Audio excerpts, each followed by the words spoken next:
JTV 074009072026 on the UK and date time. JTV.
So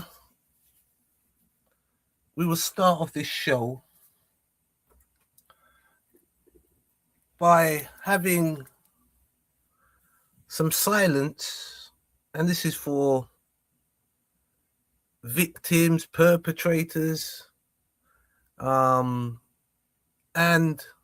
we want to highlight Ruth Ellis, which has always been a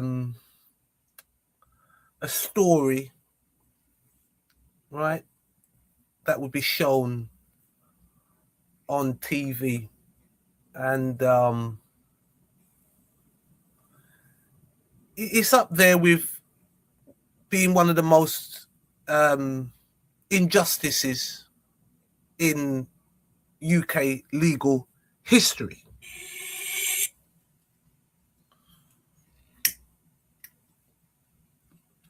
So a moment of silence, excuse me. A moment of silence for Ruth Ellis.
So the tragic story of Ruth Ellis and her executioner, Albert Peirepoint, is a watershed moment in British history. While her story took place in 1955, it has returned to the headlines in July 2026. This is happening alongside intense government debates regarding the modern prison crisis and the early release of prisoners.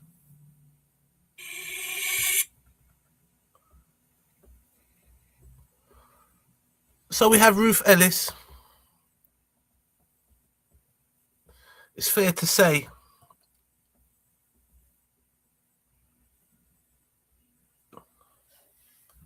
right?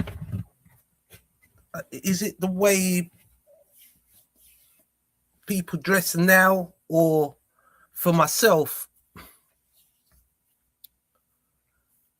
I like the fashion of the 50s.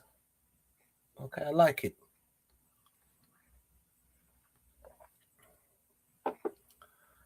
And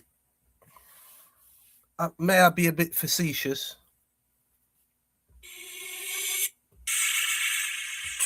By adding,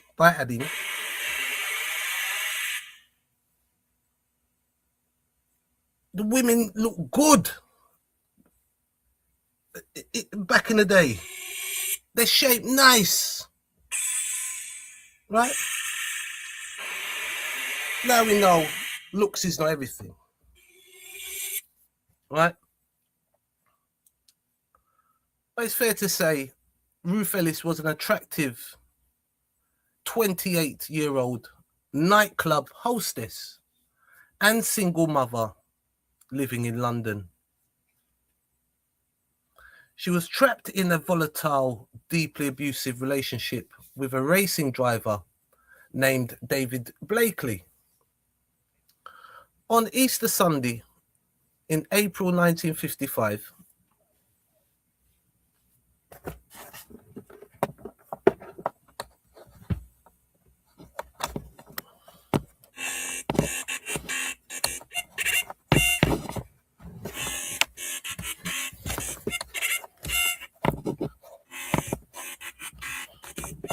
right, so I'll tell you what's happened there, right?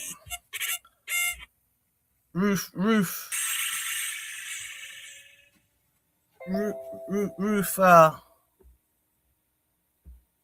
she visit the eye. Yeah, she just visit the eye. My laptop was gonna die, okay, right? Because I got a message from Ruth to the eye.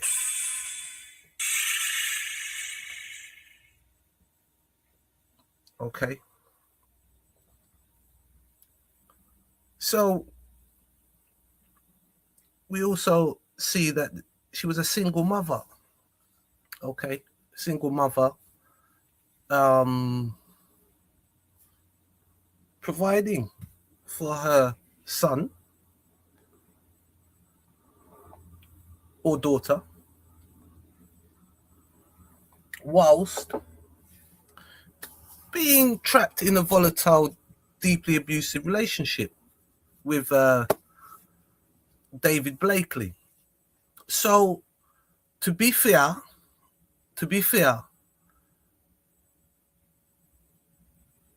the condolences to the relatives of Ruth Ellis and towards David Blakely.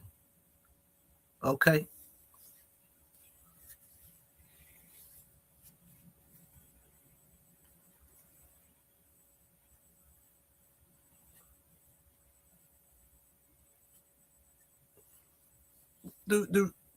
Also the timing of this decision. It is said that when England are playing football, domestic violence soars. Okay, it has been said. Right, so a lot. She was dealing with a lot here. Okay, at the tender age of 28 years old. Okay, right. So on the fatal Easter Sunday, April 1955. Following a string of violent assaults by Blakely that had recently caused her to miscarry her baby. Right? Ellis tracked him to a pub in Hampstead and shot him dead.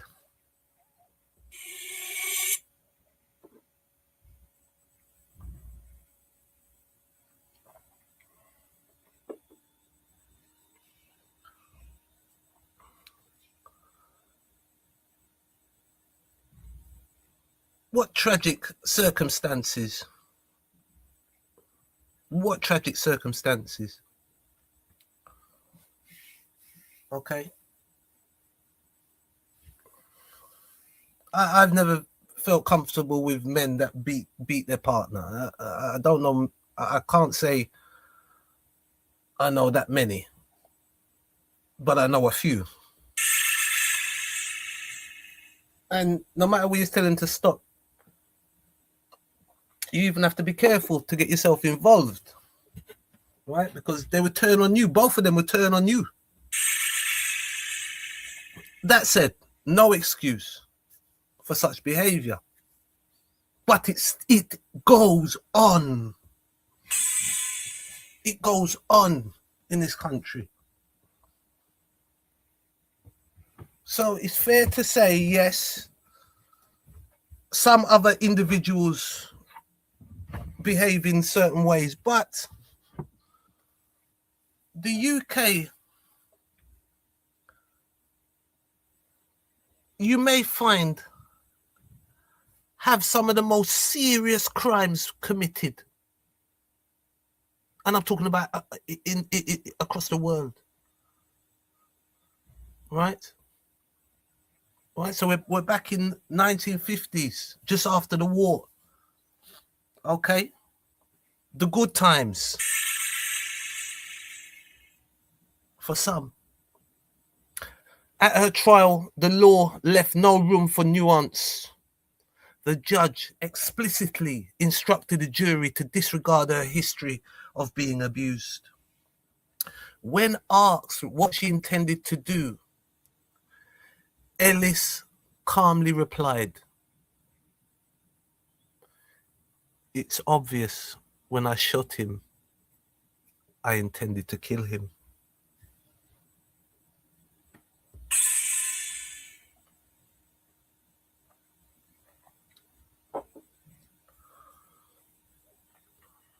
Under the strict laws of the time, the jury took less than 25 minutes to find her guilty, triggering an automatic death sentence. On July the 13th, 1955, Britain's most prolific hangman, Albert Peirepoint,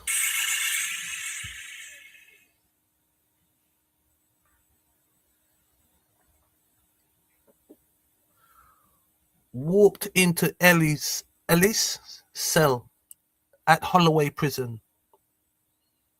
Known for his clinical speed and precision,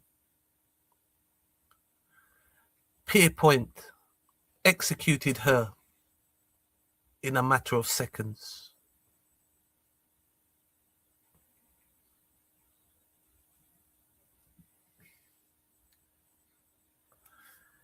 Ellis was the last woman ever executed in the United Kingdom, and the immense public outcry over her hanging directly accelerated the abolition of the death penalty a decade later, and ending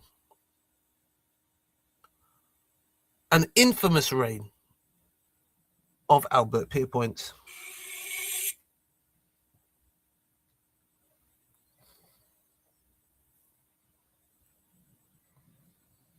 I think Albert Peirepoint had a pub, and also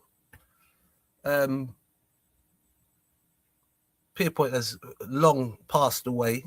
Okay, long passed away. So shout out to the Peirepoint family.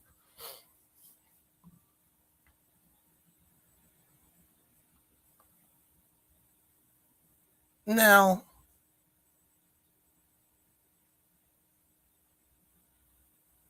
the part I would like to highlight is the immense public outcry.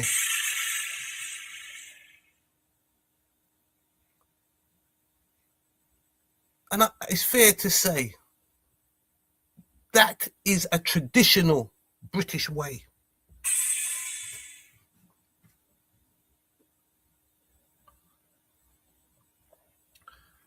During slavery, the white people didn't know what was going on in the territories.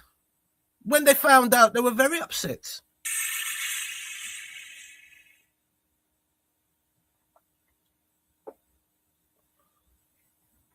We know we have a right, a left, and a middle.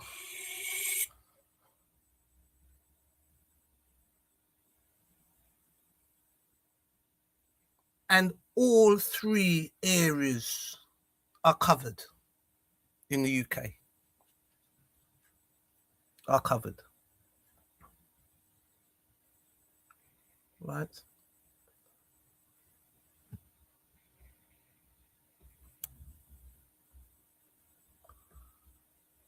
Now, July 2026, we're going to call this the reckoning.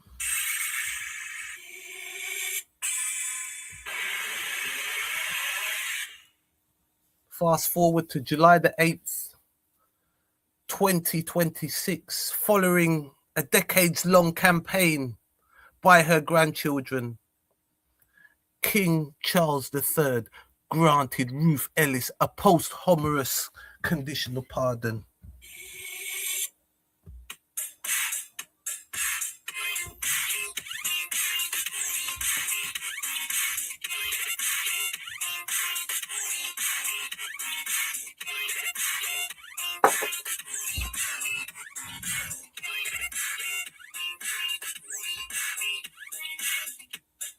Now, it's too late. It's too late for that. Now, we must congratulate. We must feel there must be a feeling of closure. Sometimes people just want to know what happened to their, what happened to their people.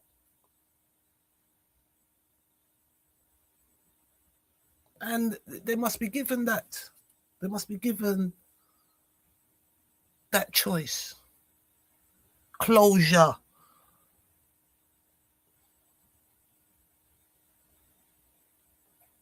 So we have King Charles granting, and I'm not sure why the Queen never granted it.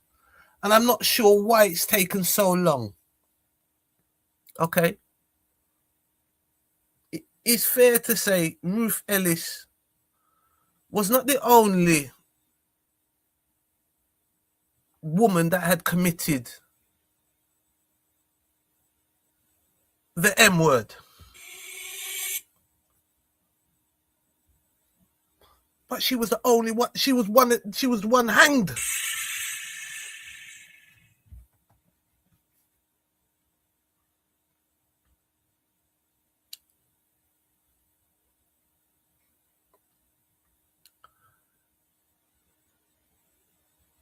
The British legal system has a long. There's many cases. This one stands out. And as I said, that's saying a lot, because there has been some very serious crimes committed on this land. Okay, right? So this was advised by Deputy Prime Minister and Justice Secretary David Lammy. The government recognised her execution as a historic injustice. Okay, so David Lammy's put himself in the history books, and I say fair play to him, you know what I mean? Fair play to David Lammy. As bad as David Lammy is, right? As bad as he is, you understand what I'm saying, right? He's done all right. He's done all right. He's done all right. He's done all right. Okay. And there's obviously that is my opinion. I mean, for me, as he's a black man in the parliament, him and Diane Abbott, you know, there's a few other. There's another one for Labour lady for South London. She's good as well. I can't remember her name. But the comparison between David Lammy and Kemi Badenoch for myself, right? I'll have to settle for Lammy. You know, I have to settle for Lammy. So he's put himself in the history books, and Lammy will be leaving soon. And I'll tell you about another injustice. Why isn't David Lammy the Prime Minister? He's Justice. No, he's Deputy Prime Minister. So if Keir Starmer steps down, David Lammy should have stepped up. I don't know how, you know, I've never seen anything like this. Anyway, let's get back to Ruth Ellis. You know, right? A conditional pardon does not erase the conviction itself. Now, there's no doubt what happened on that night, but it's the events that led to that. Okay, right? Yeah. So it's a conditional pardon, does not erase the conviction itself. Instead, it symbolically commutes her death sentence to life imprisonment. The pardon officially acknowledges that under the modern legal defences, such as diminished responsibility or total loss of control from severe domestic abuse, she would have been convicted of manslaughter today, not murder. Right? And the people, you know, there's so many butterfly effects from what happened there. Okay? Right?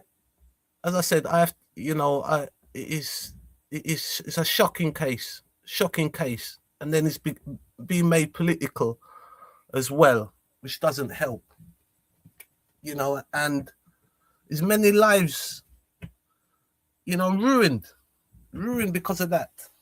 You know, should have just locked the woman in the cell, which is hard enough. Should have been in Holloway prison, right? Cell block H.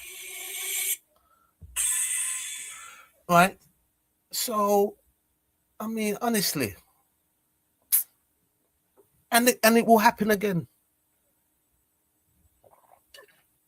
It will happen. It's still happening today. Right?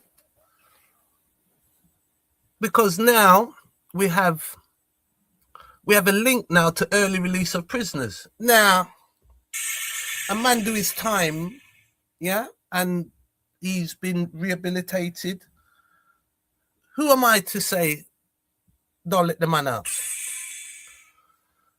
But could you I mean, honestly, after that kind of huge mistake that they made with Ruth Ellis, okay? Right, is it a case on the other side now they could be releasing very dangerous criminals onto the streets? Very serious crimes under their belts. So you may wonder, JTV, what is he on about again? He keeps coming onto the internet and chatting pure bull.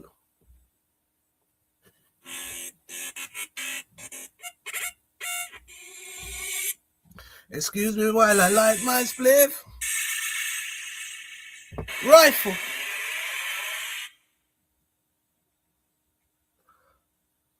So you might wonder how a 1955 hanging connects to modern early release schemes. The link is entirely contextual to the political landscape of July 2026. We have an overcrowded justice system. The same week Parliament announces Ellis's historical pardon, the Ministry of Justice was forced to roll out emergency measures like Operation Early Dawn to manage severe overcrowding in British prisons. There's a clash of legislation here. On July the 7th, 2026, just 24 hours before the Ellis pardon announcement, the UK government was actively debating controversial updates regarding the early release of prisoners to free up cell space.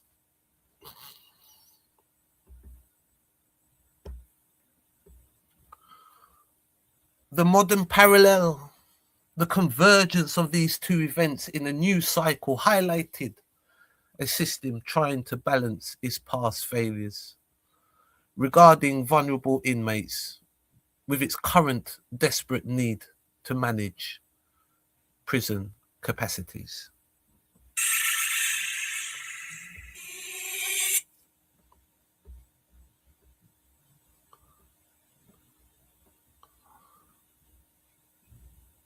Let's head over to a few videos, right?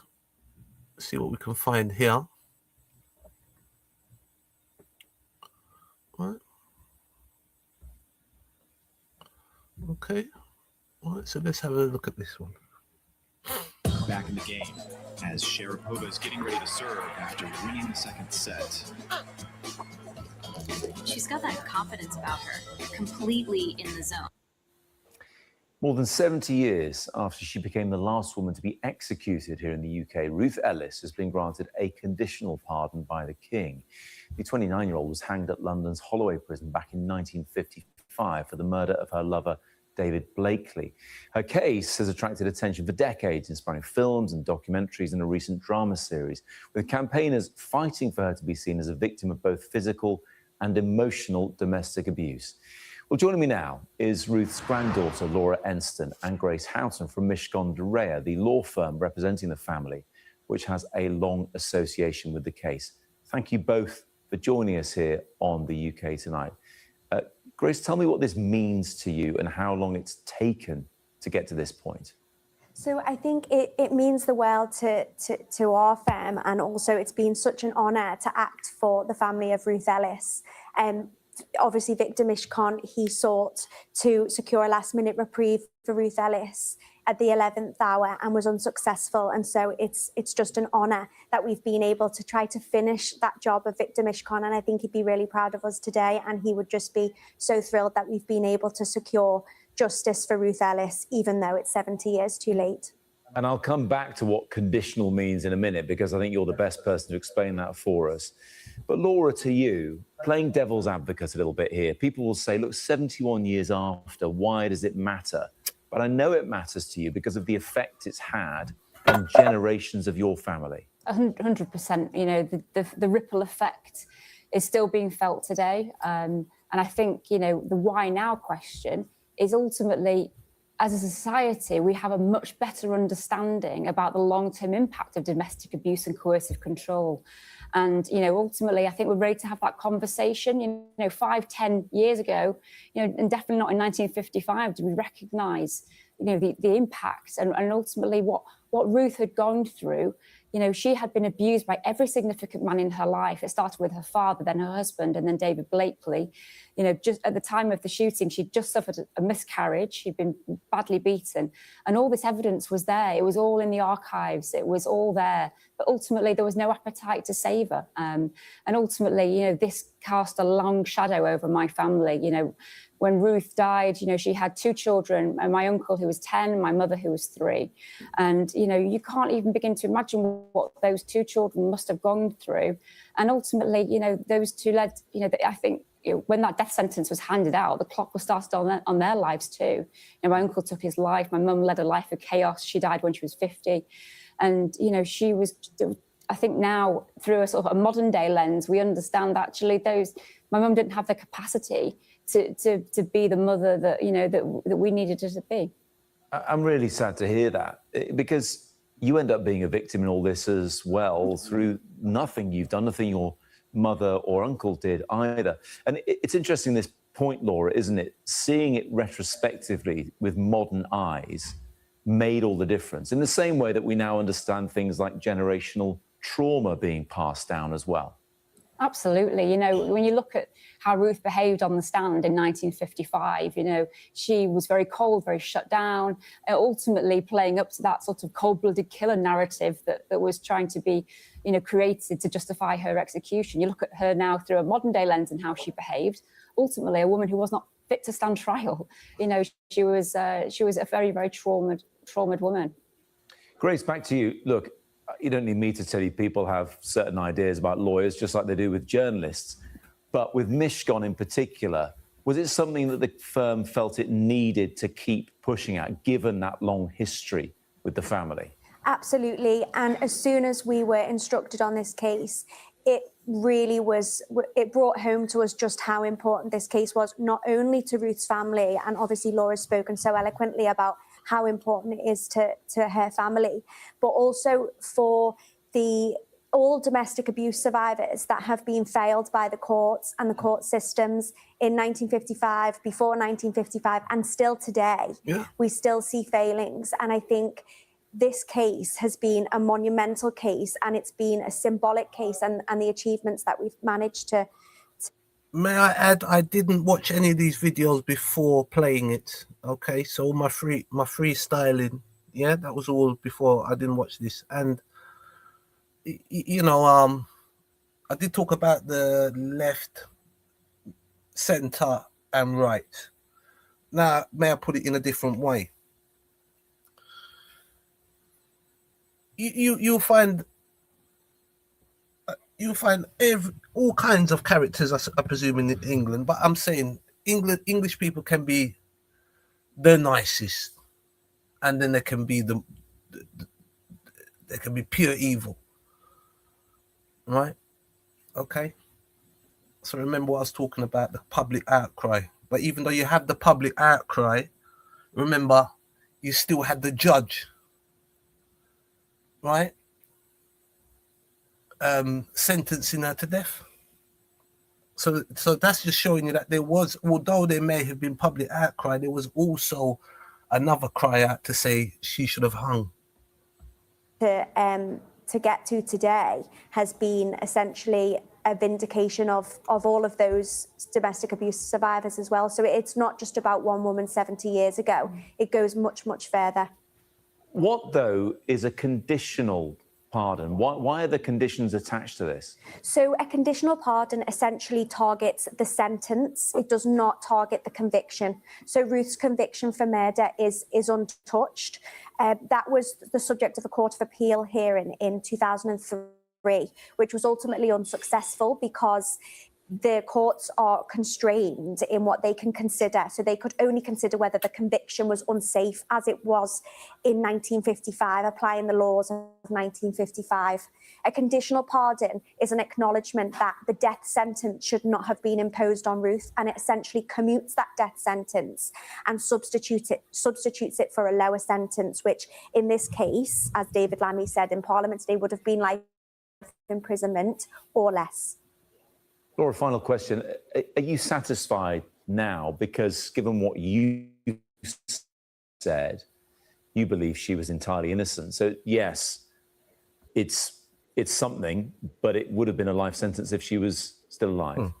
100%. But, you know, if this crime happened today, it would have, you know, she would have been probably found guilty of manslaughter and you know, served a relatively short prison sentence based on all the facts that, you know, we have now got our access to. Really good to have you with us this evening. Fascinating to talk to you both, and we really appreciate you taking the time. Thank you. Thank you. Thank you.